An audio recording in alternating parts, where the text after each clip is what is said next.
All right, welcome everyone. Tonight I'm joined with a very special guest, Jason Hill from Aptera. Thank you for joining us, Jason. It's my pleasure, Steve. Thank you for having me, and great to be here. And I look forward to having a wonderful chat.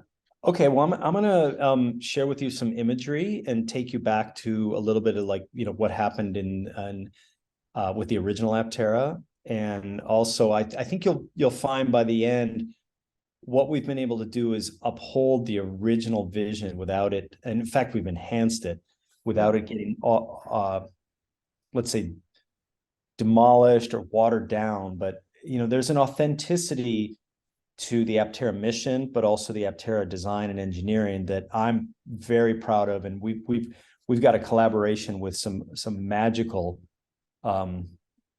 people and magical technologies that are available to now that will allow us to finish this goal that was established by the founder Steve and Chris back in the day. So let me see if I can get that open. Yeah, what's funny is I was actually looking at some old videos of the Aptera Type 1E and 2E, and there was like a Popular Mechanics video drive that I found. And right, it doesn't look, it still looks pretty similar, I mean, the new Aptera looks way better, but I mean, I was thinking, because I was on the reservation list for the first one, and I was gonna buy it. And I was thinking, if I would have bought it, it'd still be a really cool car right now. If I was driving, I would still, that would be such a cool car even now. Agreed, and thank you for that observation. I think that's one of the Aptera's strengths and one of the benefits of kind of its purity in design, from both an industrial design standpoint, but an engineering design standpoint, but also a philosophical standpoint, is that it does have a certain timelessness to it. This was the biggest challenge. How do you in 2019, I was looking at some stuff today from March of 2019. How do we bring forward the Aptera without changing its essence? And I think we're at a place now with the on the cusp of Delta release and reveal that we've upheld all the foundations, but through a really solid process of engineering and design acumen, we've been able to increase its appeal. I think that bears out by the numbers of pre-reservations or orders, and also its broad-based attraction. It's always great to hear the first reaction when people see it in person, online, or oh, that's I don't know, that it's too small or whatever. But when you really dive into where people are when they first see it in person, you can tell me about your first time. Yeah, you saw it online, but when you see it in person, that's a different experience. Yeah, absolutely. It was cool, right? I mean, but I guess I'm not like the typical person to see it, because I've been following it for a long time. So for me, it was like kind of seeing something that I've been anticipating for a while. But yeah, I agree. I think it's different. When you saw that it was coming back, so to speak, what was your first reaction? Like, oh, no way, or thank goodness, or not possible, or where were you at on that? Well, when I first heard it was coming back, I was super excited, because I was, like, for me personally, like, efficiency is one of my core things. I guess. And so the first Aptera really spoke to me, and I was very excited about it. And then when I heard it was coming back, I'm like, oh, I was excited, but I was like, am I gonna get disappointed again? Right. Because I was so disappointed when it didn't pan out the first time. That's why I did not sign up for the Paradigm edition. I slept on it when I heard the news. Then I slept on it the next day, and then I didn't reserve until the next day. And by the next day, the Paradigm editions had sold out. Yeah. So I like, my reservation number is like the next day after it opened. Okay. Because I was like, you know what? I don't care if I get disappointed. I got to be in on this again. Yeah. Well, same here. I was very disappointed, and there's a, longer story about, what really happened.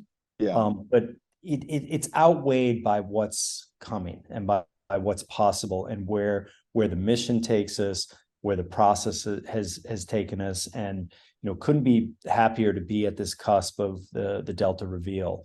So, but let's go back a little bit. Oh yeah. I kind of labeled this as Aptera 1.0 to 3.0 and beyond, right? 1.0 was really the first kind of pure expression that was laid out by Steve and Chris, and we dove in and did some hardcore kind of ergonomic packaging, and we reached a point. It was good. There's kind of a 2.0 or a 1.5 where that was pinnacle of the last expression of the original Aptera company.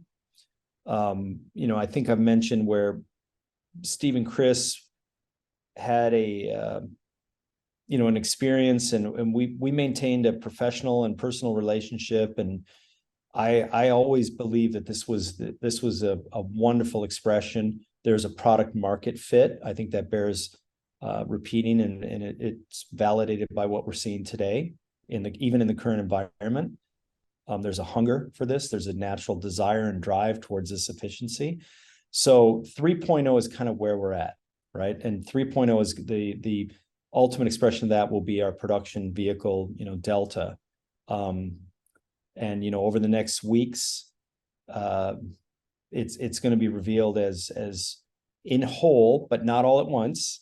But there's so much to absorb that you don't want it all at once, right? You want to be able to take each step of it, but we've got a confluence of all the best engineering, the technology, and the expression has come together that upholds the mission that is Aptera. So, we went through a whole process historically where we kind of started very pure, and we took a lot of almost bold statements like, we don't need those things. We eliminated things, and that's kind of in the top one.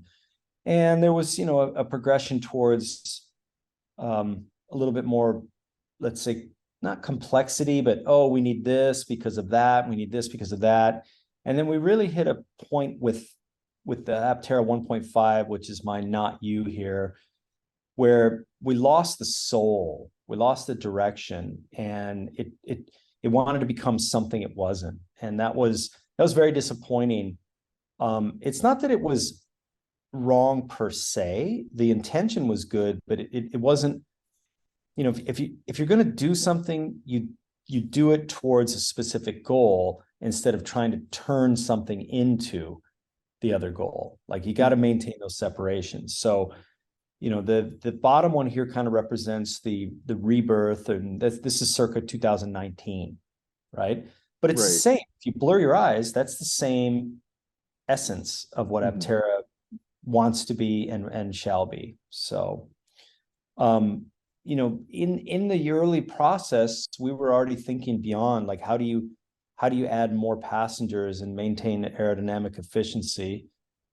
This is an early 3D model from kind of the peak or end period of my involvement with the original Aptera company, but always with trying to capture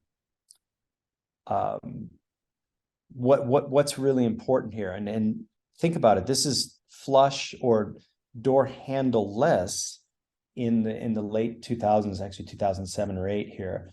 I think we got a patent on this kind of coved or scalloped hidden door release. And the air doesn't even know that there's a little hole there, right? So rather than a big external handle, and we're there now with other products where they're flush and they're retractable, but this was a very, there's no mechanics here. You just scallop the body, and it's an intelligent way to fool the air into being happy, right? And that's kind of the overall essence, is like, how do you least disturb or annoy the air so it comes back together, because it's this really thin liquid. And that's why we use CFD, computational fluid dynamics, because it is a fluid. And your motion through there is based on power and efficiency. And nature, as we've talked about with the Morelli body and dolphins and other things, they're adapted to doing this very efficient. So we're chasing that efficiency. And this was kind of post my involvement. This was a little more expression. I was inspired. I think we talked about, in the 70s, there was human powered vehicles that were using exotic materials and advanced aerodynamics to achieve a lot of efficiency. So this was kind of another four-wheeled expression. And Steve, please jump in if you have any comments or questions, or if you want to know. But this is, gosh, 14 years old now, right? Yeah. But if you saw this in a parking lot today, and you kind of just knew without any words, like, well, that seems like it's efficient, right? Yeah, it looks very slippery. Point. Yeah, the whole point is that you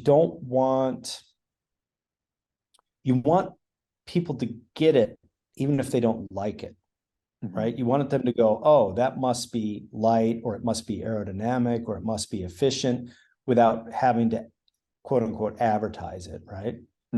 So, this is purely 2D. This one is actually 3D. This is based on a 3D model. Right. So we put people in this and we kind of package it out. This is just purely 2D expression. And then we get, even back in the day, this was some of the very original sketches, completely hand drawn, trying to establish doing two things at once: establish an ethos for the design philosophy, and hope that or help that to pervade through engineering, marketing, efficiency, all of it. But just kind of realize, like, you have to be authentic. You can't just make it a little aerodynamic. Like, if you're going to do this, this has to be done in such a profound, strict, and unique way, because that's how you build authenticity. And without authenticity, you're just a Me Too. Me Too product. And you don't want to be another product, like a lookalike. No one should look at this product and go, oh, that looks like and then fill in the blank of an automotive product, or whatever. I understand the marketing drive and the psychology of that, but we're talking about a breakthrough and a sea change, just a shift in thinking. And we have that now. We have that authenticity, and we have the validation of it from all of you, right? So what is that thing behind the door, Jason? Which part? Right here? It looks like this? that thing. Yeah, what is that? Well, great question. Thank you. Remember, I was just talking about the flush door handles where, kind of this is a flush camera pocket. So before we covered it, that's actually a camera. So this is okay. We were so you guys were thinking about the side rear view cameras back then. Of course. Yeah. Yeah, but it's taken us a decade plus to get there. But once you get there, the acceleration and the adoption will surprise everybody. And look at the exhaust, right? This is air exhaust. Yes, you had it back then. Exactly. Right. So yeah, the no mirrors, mirrors there. The three-wheel topology, the cambered body, very slippery, the simplicity in the interior. If you'll notice this roof, that represents a rudimentary, again, 2D. Right. That's solar. Right. That was supposed to help with like the climate control back then, because it was going to be kind of a supplemental thing. The idea was to draw enough power, or create enough energy off of that to exhaust hot cabin air, so you wouldn't burden the system, while you're using it. So, these are fundamental to our quest and our drive. And you'll see at the end, when you juxtapose like this to where we are with Delta, it's there. It's such a wonderful, expression of everything that we established and still believe in. So And then I think I talked about a little bit about, you know, beyond the product. This was a very early concept for kind of a Aptera service center and delivery center. You know, we've got, these are actually angled solar cells. This is, you know, recycled wood and reclaimed wood and, you know, wind power, like just the efficiency of renewable energy. You might notice that even the skylight is in the shape of our logo. Oh, Right? So you yeah. don't have to use a lot of energy to light it up. But this is the position as a conceptual designer, to kind of imagine a future, right? And give, what I like to do is take words and put them into visuals, because visuals are as powerful as words, but they tend to put everyone on the same page. You know, if I tell you, oh, this, you get 10 different answers. But if I show you this, and this, and here's the embodiment, it at least forces everyone towards a kind of a common viewpoint. So design is a communication tool and a collection of judgments, as I've said. So another expression of that, you know, here's we're going to have a very efficient service vehicle. You know, early type 1. Yeah, this isn't even quarter window. This is very first type 1. There's the angled solar. This is kind of an efficient little modular building and our wind power there. And then we kind of, you know, let's move ahead to 2019, where we have screens and we have the I was about to say, this looks very modern. Yes. Yeah. Well, this is an early sketch from 2019 where it says, okay, if we were to do Aptera again, what would that look like? And you need a kind of, you need an inspiration. Yeah. Right. Not that this is. I have to say, I love this. This looks awesome. Well, Heads-up display and stuff. Exactly. Because what did you feel when you saw this? This feels very like very futuristic and very clean.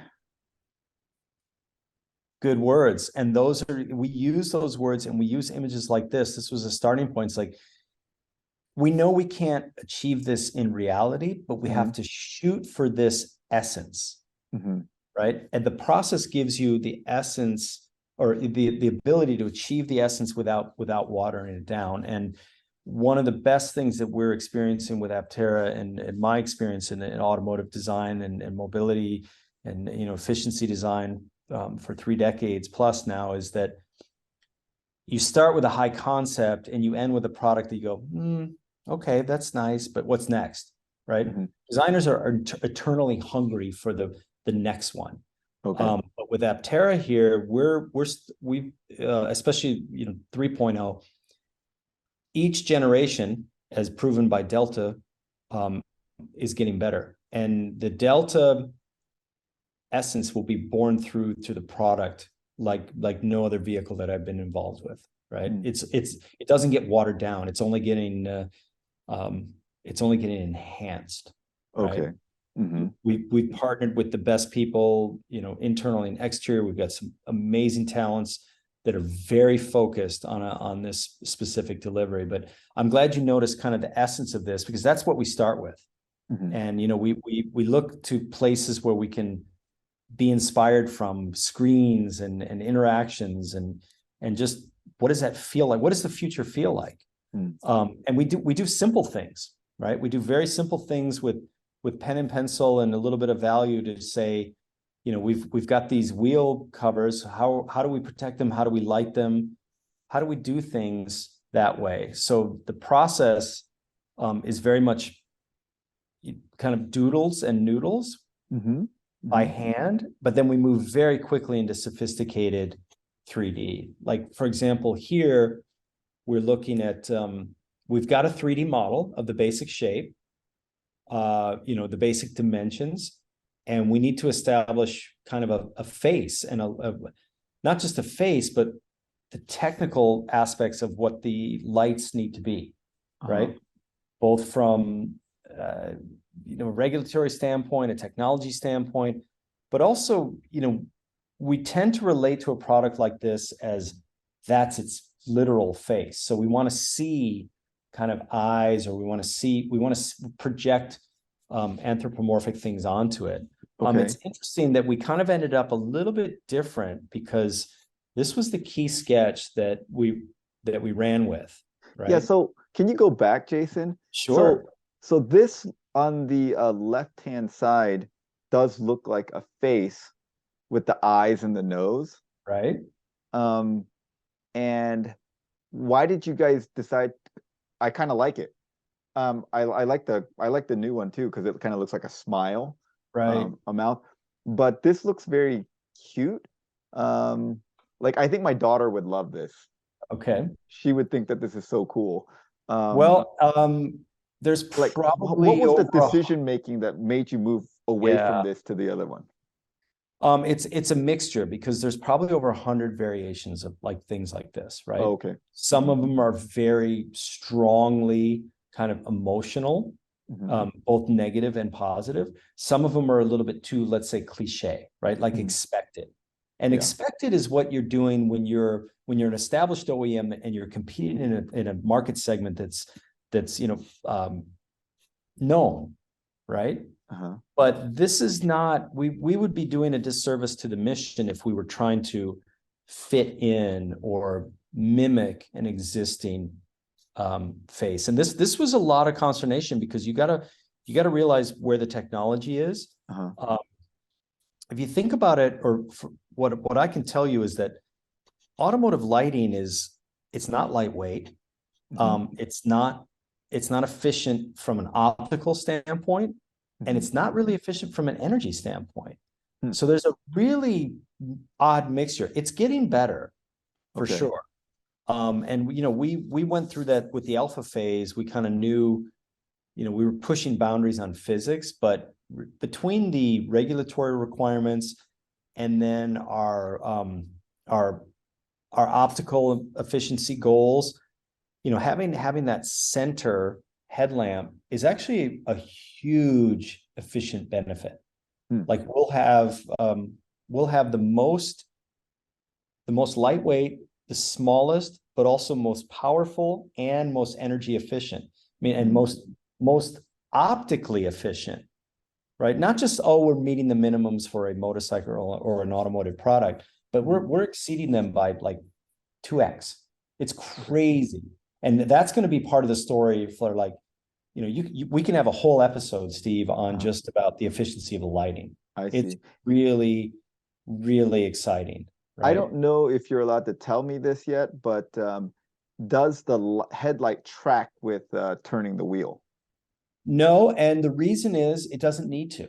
Okay, it has a very wide beam. Correct. Okay. Yeah.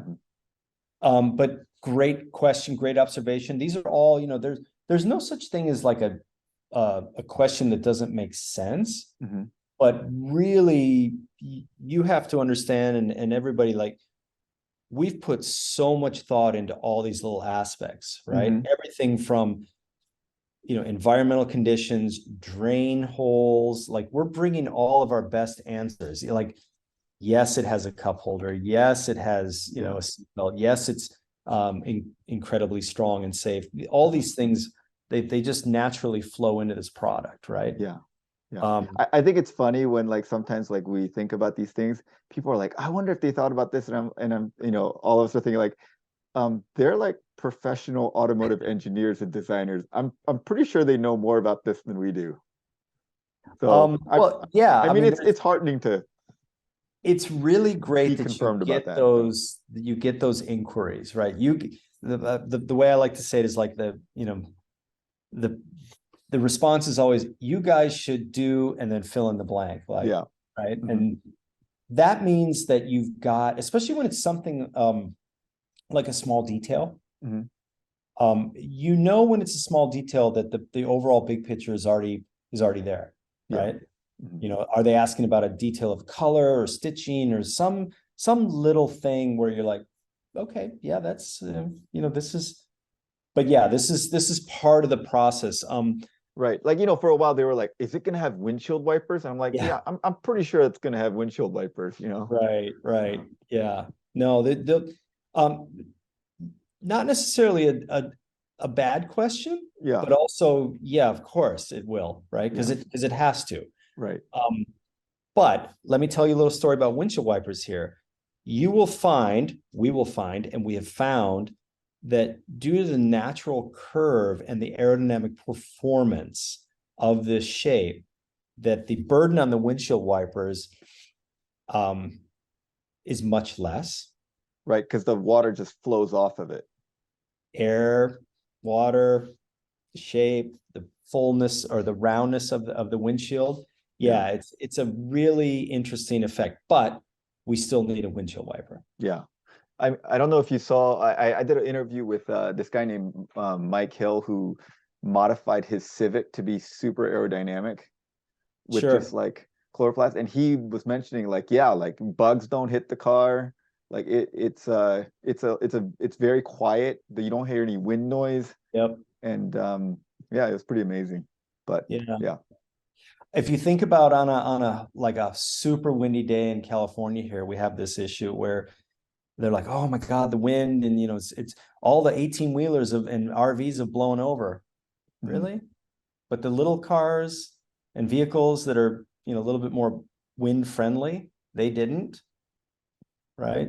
Yeah, man. So it's not a weight question, it's an Yeah. efficiency question. Yep. So, Okay. okay, cool. So, after really kind of, let's say, exhausting what the face should be, Uh-huh. got to the point where I realized it doesn't need, let's say, eyes and a nose. Mhm. And you'll see that, you can see that in alpha, you can see that in beta or in gamma. Delta is the ultimate expression, but it has a face without having distinct eyes. That's kind of a design mark that I think it's a little bit of a superpower for Aptera, or Mhm. something special. There was another aspect that I hit upon early, working through, how do we make the windows of the vehicle, because if you go back to the original one, the windows were, very separate. You have a body and you have windows. Mhm. And what I was trying to do here, this was kind of a key sketch. It's actually a mixture of 2D and 3D, but I realized like that the separation between the upper and lower, and you can see it in the screensaver here, was important Mm. to the essence of the design, right? This was about the time when we started discussing solar. Okay. And the magic of this original distinction between an upper and lower, of two-tone, Mhm. dark and light, or this kind of body split, was it helps with the visual weight, but more importantly, it then gave us a place to, and almost an excuse, or not an excuse, a mandate to, this is where the solar is going to go. Mm. Right. So this is one of those happy moments in design process where you go, this makes sense if we do this, and here's where it leads. Like it just leveled up the whole thing. Mhm. And Chris Anthony really deserves credit for bringing those solar cells and saying, hey, we should put these on the vehicle. And once we got into it, that was just like lightning. We ran with it, and Mm. it's led us to a place that is so special. And even without the solar cell technology or the solar panels for Aptera, we've got a really efficient vehicle. Mhm. And now we have this extra bonus with Yeah. with almost no weight penalty.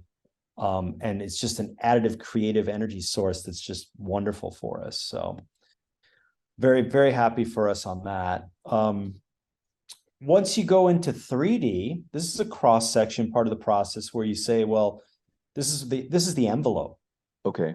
right? This is literally an orthographic projection, kind of a slice in X Mhm. through roughly the H point of where the occupants are. Mhm. But we're already going, we know we got a screen, we know we have a rear vision screen, we have the sides, we have even the solar cells. This is pre-delta. This is probably alpha, early Right. alpha. Yeah, because you have the mirrors on the sides, the screens for the mirrors on the sides. Screens for the mirrors on the sides, yeah. Mhm. But you can see, like, we don't just think about the exterior skin. It's gotta have the whole interior. You Yeah. have to have the structure in the bones, and you're gonna see some fantastic. It's almost a shame that we have to cover the structure and the frame and the body in carbon, because it's by itself, it's so magical and so elegant in its purity. So but I wanted to share this kind of, this is part of the process of Yeah. doing, how we think, basically. Hmm. And then this is some early alpha seats, right? This Right, right. was, let's remove visual weight and literal weight, because you want airflow. You don't need these things. You'll notice they're slightly different in their execution. But how do you get the lightest weight frame, all the ergonomics? This, we've optimized it now with what we call the center line of the seat is very ergonomic. We're working with a wonderful vendor that is upholding our weight targets, right? Because it's easy to add weight, Hmm. right? The Right. trick is to have ultra lightweight, but also very strong in the places that you need it, whether they be regulations or self targets. So, Hmm. but this is 2019. We were thinking about how to incorporate soft goods, what I call soft goods, which are, non-tooled, using the right materials to achieve user flexibility. Mm. We're not going to touch, we won't show that to you now or tonight, but Hmm. we've got an expression of our center console that's just it. We introduced more of the materials and the ethos in the Okay. camera, but Uh-huh. that's not what we're going to production with, right? Uh-huh. Okay. We've got some cork, we've got some pineapple leather, we've got some aluminum, we've got some the cords. Hmm. But most of all, we've got the functionality and the ergonomics of things where you want them, and also the unexpected, expression. Hmm. It's easy to design a giant plastic center console, but is that really what Aptera is about? The answer is no, right? We can do better, and we'll get that support because you don't wear plastic shoes mostly, right? You Right, wear right. more natural good shoes, and there's a certain connection that we want to maintain there. So, back in one of the early pre-alphas, I don't know. Can you see the back of these seats? Yeah, is it a zipper? What is that? It's a zipper, which allows you to have storage on the back of your seat, which is otherwise Uh, unused space. uh, But the whole idea is that you have a couple zippers, and we're working towards an expression where you have, let's call it an integrated backpack. I see. Hmm. So why not use that space to put the things you want to put there, Hmm. right? Anytime, it's more of an expression of the design philosophy whereby anytime you can kind of get double duty out of something, Yeah. that's what we're trying to do. Yeah, I like that. So our first expression is really the center console. The Hmm. second expression is a little bit more like, we don't have a traditional glove box in the IP, Hmm. because it involves a lot of engineering and structural integrity that we don't, that just doesn't hew to our efficiency ethos, right? Okay. So, but I wanted to share this one because this is a little peek into the thought and upholding wherever we can, like challenging, let's say, convention, and Hmm. saying, well, what else can we do there, and what are the materials, or what is the use case for the user? Hmm. So it's always fun. And then this is very early, like, how do we calculate how many solar cells we can get on there? Right. And this is a snapshot in time that's already, I think this is 2 years old. Okay. Okay. And now we're manifesting it in Delta, where we've got more than these cells. And Hmm.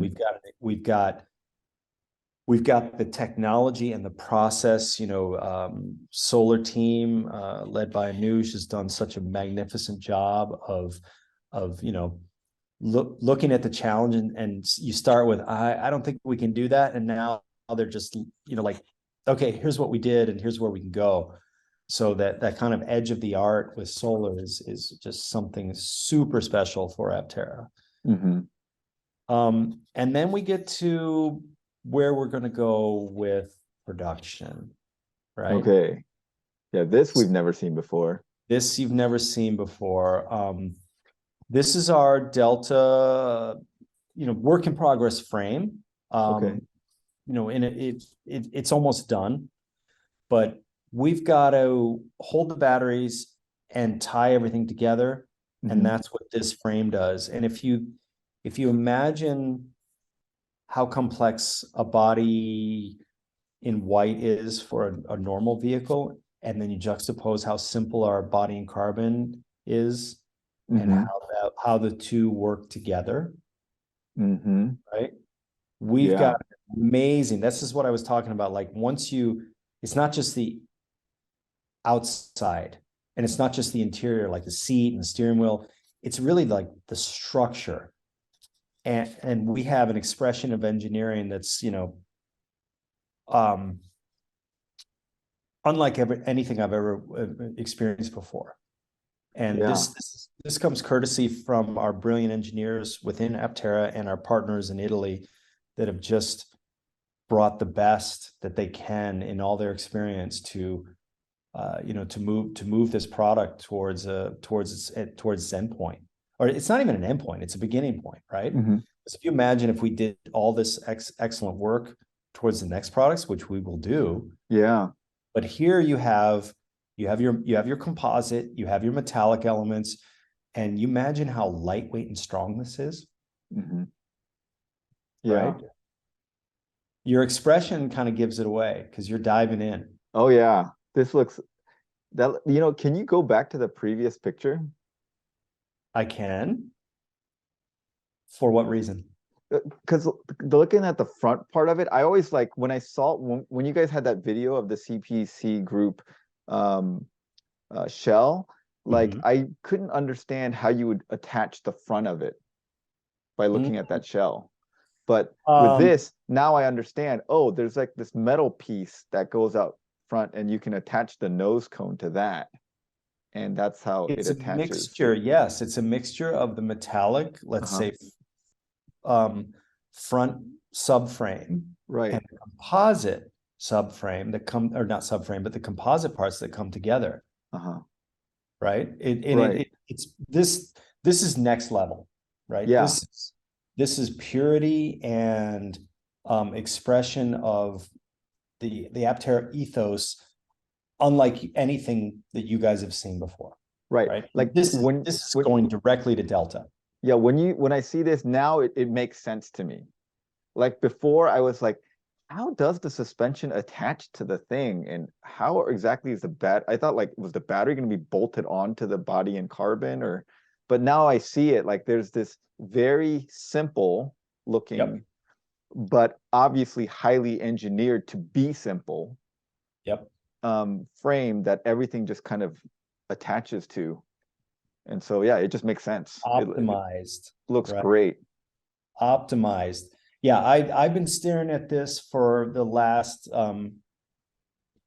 months, and it's just getting better as we iterate and as we refine, and as everyone gets on board, and everyone's just kind of looking up and just saying, yeah, and then here's another place to make it more efficient. Here's another place to make it stronger, lighter, better. And then you start reducing parts, and you start realizing, like, even though you say, oh, carbon fiber, that's so exotic. No, it isn't. It's not exotic, right? This is the best application of it.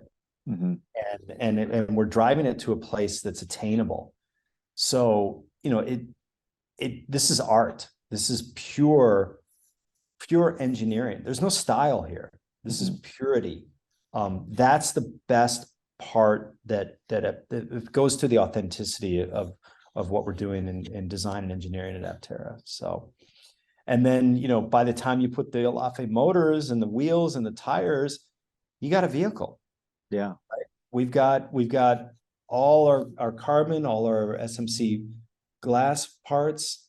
We've got the strength, we've got the safety, we've got the cell. And this is just as beautiful as the, you know, exterior renders that you've seen that represent what the, you know, final product will be, right? So this is kind of the culmination.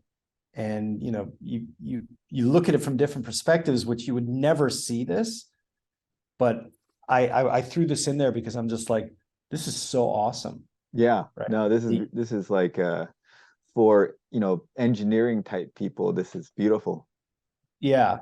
And you know what? I'm not giving everything away. There's lots to be revealed. There's lots more, let's say, interesting aspects to this.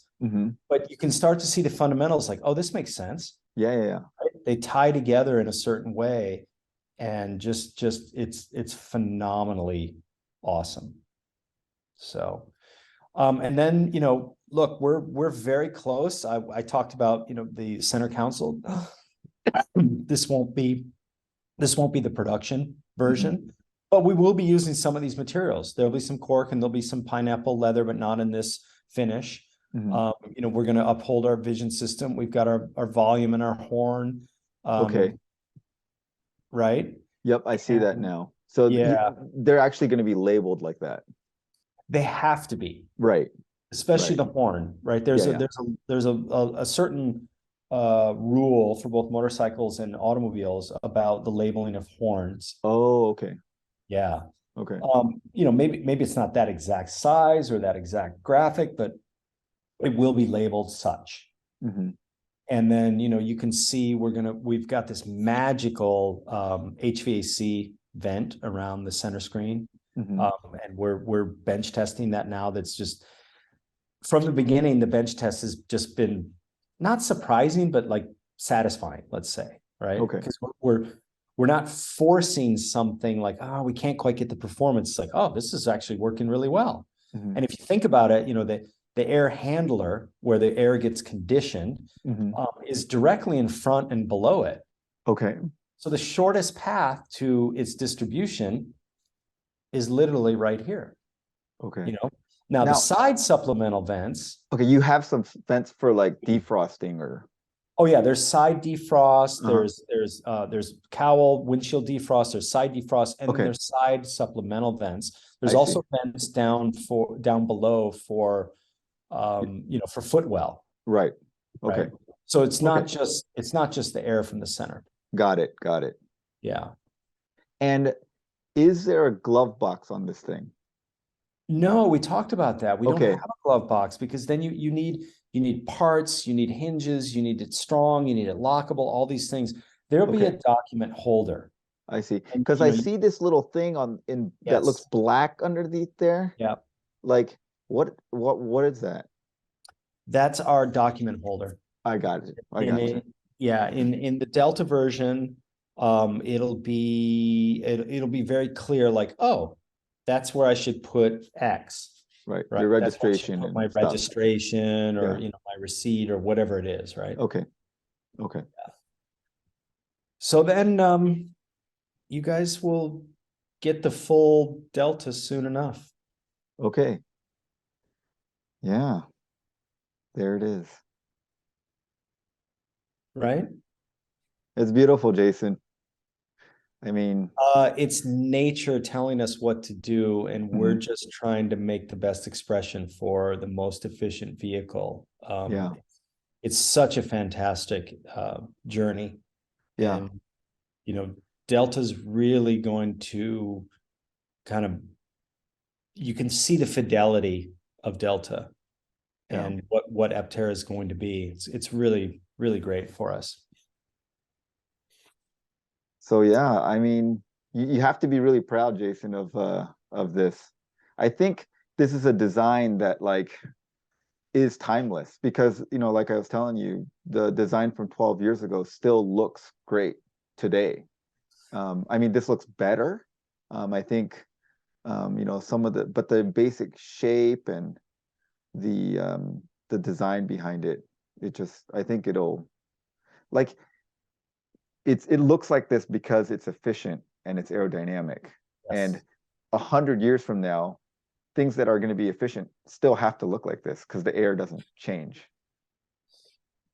Yeah, I mean, I think you're on to something there about the timelessness of it. That Mm, was something, we talked about where, it's like, oh no, I want to change this. I want to make it different and better and newer and fresher. But really, I mean, it's 100% all new, but it's mhm, also the same thing that what we started with. And that's the most important thing that I realized was that by not changing it, it actually upholds and strengthens the original thesis and the foundational, um, you know, uh, aspects of it. That's the best part of it, right? And the point is to have the design stand on its own and not be related to any person or any, let's say, even almost company, right? mhm. Just let it be kind of a spear point or a pinnacle of what optimistically can and should be, right? Mhm. And the fact that we've got this solar aspect to it is just awesome, right? It's like, we touched on how you think about solar panels, solar cells, and you say, oh, well, let's just lay them out this way. And we found out that this kind of diamond pattern, as it shows on your screensaver behind you, it was more efficient to put them in that manner than it was if you put them kind of square or perpendicular to the vehicle. It just If didn't work as well. efficient as in like the bending of it, or Yes, efficient in like I the, believe you did a whole video on that, yeah, yeah, yeah. right? So I'm People, watching that and I'm like, oh, yep, he got mhm, it. yeah. But yeah, you could fit more if you just did it like straight, but No, you couldn't, you can't fit more. no, you can't because you run up against the limits of the curves, Oh, okay. Hmm. right? Hmm. So it wasn't just like, hey, this is like, let's try this for no reason. It's like, what if? And then we found out that we could get more because when you do that diagonal axis bend, Hmm. you can bend it a little further than trying to do it uh the in the way you described, right? Hmm. So your intuition, and this is always the fun part, is like challenge the intuition, like what if, or what I think this would work. We started with, they're all rectangular laid out in car line, Hmm. and we ran up against limits, and then that kind of pushed it the other way. I see. So going back, Jason, I just wanted to ask you, how did you get involved in Aptera the very first time? Like, how did you meet up Great with them question. or? Yeah. Well, Steve and Chris were doing their thing. They kind of they put out the feelers, and they found a company called Idea Lab. And Bill Gross, the founder of Idea Lab, he connected with Steve and Chris and started giving them advice and funding. And it kind of gained some traction. And then there was some advice that was given to them via Idea Lab about, well, you got a good idea, but you really need to, get a vehicle designer, a car designer. Hmm. So Steve Googled, literally said he Okay. Googled car designer, and he ended up connecting with a colleague of mine, a friend of mine, and said, "Hey, we got this thing," and he was like, "Yeah, that's not my thing, but you need to talk to Jason because that's his thing." Right? Because The, I was always doing you mean like the efficiency thing, or what thing are we talking about? aerodynamics. Okay. Hmm. Yeah, aerodynamics, which is essentially an efficiency thing anyway. So it was kind of a recommendation. Okay. And this was a time when I was, I had just left Porsche, right? Hmm. I was working for Porsche, and I went out on my own. Actually, I left Porsche and then went back to work with Porsche as a contractor. But this was a time when there was a group of us kind of just striking out and doing our own thing. I'd been on a project called White Star, for Tesla, that Henrik Fisker ended up getting that job. Mm. So Tesla was new, Aptera was new, Karma came later, right? Or not Karma, Fisker, this was post or pre-Fisker. But there was just kind of a whole sense of, there was some interesting delivery vans that were being done. I've always been involved in kind of EV programs. The first program that I worked on out of college at Mercedes-Benz was the micro compact car, which was originally designed as an electric vehicle. If you've ever wondered why it became the smart car, right? Okay. Smart car is really tall because it had a double floor where we were going to put the batteries. Oh, right. Okay. So there was BMW did the E1 and Mercedes did the MCC micro compact car. There was a couple other, this is late 80s, early 90s. I'm sorry, yeah, early 90s stuff. And then mid to 2000s, that was the original Tesla era. And I connected with Steve and Chris and just ran with it from there. Okay. And then when they rebooted this thing, did they reach out to you again immediately? And when was that like early 2019? Like, Yes. and what was your thoughts when they reached out to you again?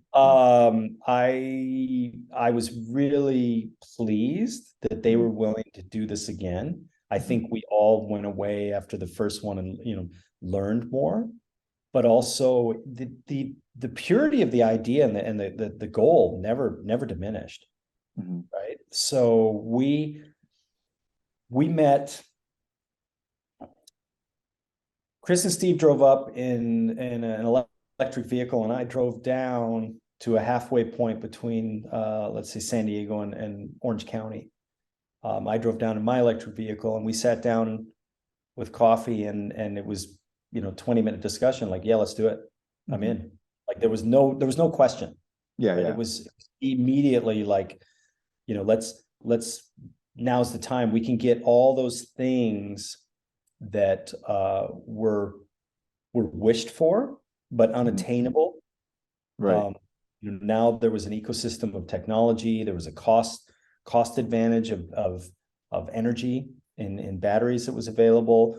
Composites have come a long way, and you can see the elegance in our composite body and carbon now with our partner CPC and others. This is the right. It was kind of a no-brainer or an easy, like, yeah, let's do this. Yeah, because like back then there were a lot of ideas you guys had, but the technology just hadn't reached there yet at that Correct. time. Like those cameras, they just weren't as good back then as they are Yeah, now. they weren't, and now, yeah, The batteries and yep, all all of that it. stuff. That's All. awesome. So Aptera is ultimately about optimism, right? And especially how to move from place to place without destruction. Yeah. And we're very efficient in so many aspects, but when you kind of go to the Aptera product, it's a whole nother level. And you have to stake a claim. You can't just say, hey, this is a product that fits in this place, and our advantage is what? What's your advantage? Right. Yeah. But Aptera has a whole different set of things that brings the advantage to it. So yeah. I think you guys have to be ready for like when these things get produced and out in the wild, the orders are gonna go skyrocketing. I hope so. I I mean, believe so. I'm pretty sure, because remember we had the discussion about how a lot of people don't know about the Aptera still, even Correct. though like we in our community we're all very excited about it, but people don't know about it. But once you get it out there, like thousands of people are going to see it, and they can't help but notice it. It Yeah, looks like nothing else. there's a multiplying effect that we haven't tapped into yet, and I Yeah. think we will. But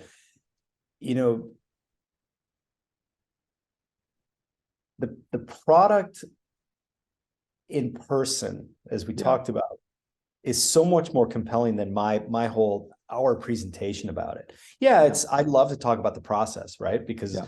that's what I do, you know, the Yeah. creative process, and to bring something manifest from a you know, condensing fact from a vapor of nuance, which is one of my favorite expressions ever, right? I haven't heard that phrase before. Yeah, I mean, you have to believe in, like, I've always seen this thing. And then Steve and Chris have seen it, but they didn't know how to do it. So then you get like minds together and you start trying it, and then pretty soon you have it. I mean, you've seen gamma. Yeah. Imagine delta. Yeah. It's not Well, I worse. can't wait. Oh, it's way better. Mhm. And it's so awesome to be part of that. But it's not about Steve, Chris, or me.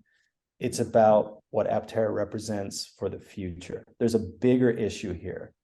And, you know, chasing that efficiency of nature is what a noble pursuit. It's so much fun. Yeah. All right. Hey, thanks, Jason. I think we appreciate the time that you've taken to show us these pictures and kind of give us a background story of Aptera from a designer standpoint. So I appreciate that. Sure thing. My pleasure.